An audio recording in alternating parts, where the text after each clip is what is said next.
Assalamualaikum warahmatullahi wabarakatuh. Perkenalkan, nama saya Ramdini dengan NIM J1B019089.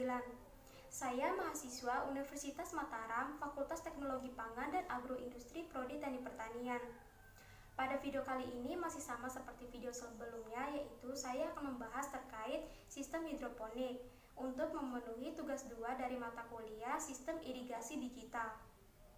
Baik, saya akan menjawab beberapa pertanyaan. Pertanyaan yang pertama yaitu hal-hal apa saja yang harus diperhatikan pada larutan nutrisi sistem hidroponik.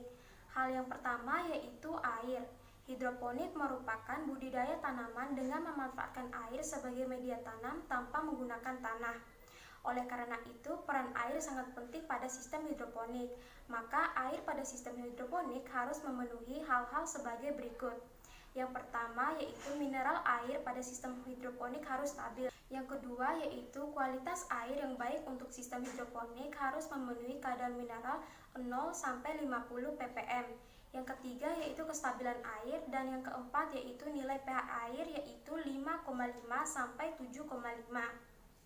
Selain air, hal yang harus diperhatikan yaitu nutrisi hidroponik. Dasar utama pada sistem hidroponik yang paling penting adalah kandungan unsur hara yang terkandung pada larutan air hidroponik sebagai pemberian nutrisi pada tanaman. Biasanya, larutan atau nutrisi pada tanaman hidroponik itu berupa kandungan anorganik yang diantaranya yaitu kalsium, magnesium, maupun kalium.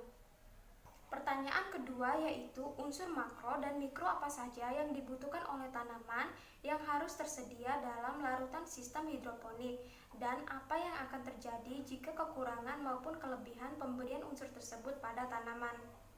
Unsur yang pertama yaitu unsur nitrogen atau N. Unsur nitrogen atau N ini merupakan unsur makro yang sangat berperan penting pada proses pertumbuhan tanaman, khususnya pada bagian vegetatif tanaman yaitu akar, batang, dan daun. Jika kekurangan pemberian unsur nitrogen dapat menyebabkan daun tanaman menguning atau yang disebut sebagai klorosis, dan pertumbuhan vegetatif tanaman terhambat, serta proses pertumbuhan atau pembuahan tanaman menjadi tidak stabil yaitu buah menjadi kerdil dan cepat matang sebelum waktunya. Sedangkan jika kelebihan pemberian nitrogen pada tanaman dapat menyebabkan daun dan batang tanaman berjumlah lebih banyak, kemudian batang tanaman menjadi lebih cepat roboh atau rentan roboh, kemudian hasil panen sedikit, dan juga dapat menghambat pematangan biji atau buah. Unsur selanjutnya yaitu unsur klorin atau Cl, merupakan salah satu unsur mikro pada tanaman karena tidak terlalu dibutuhkan oleh tanaman seperti unsur-unsur hara yang lainnya. Kelebihan pemberian klorin pada tanaman dapat menyebabkan daun tumbuhan menjadi menebal dan menggulung, serta produktivitas tanaman menjadi menurun. Sedangkan kekurangan pemberian klorin tidak terlalu berpengaruh secara signifikan atau berdampak buruk pada tanaman.